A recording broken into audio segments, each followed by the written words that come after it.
Hi guys, welcome back with me again in the channel. On today's tutorial, I'm going to show you how you can create an April recap video using CapCut.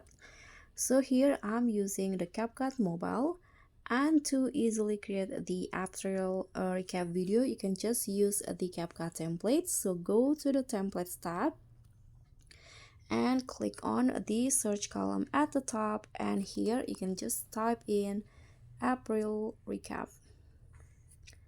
Click on enter.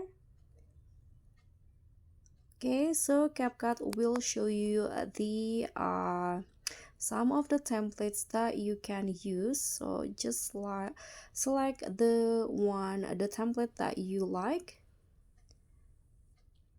Okay, just explore, and after that you can just click on the use template and add your photos or video.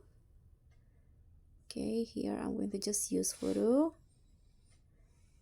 So just select the videos.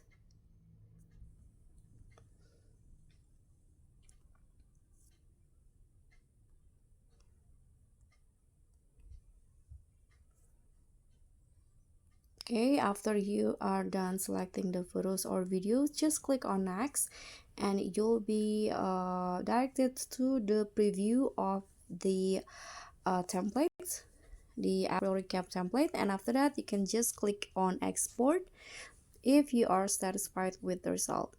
And that's all from me. Thank you so much for watching. Don't forget to like, comment, and subscribe. Also click on the thanks. Bye.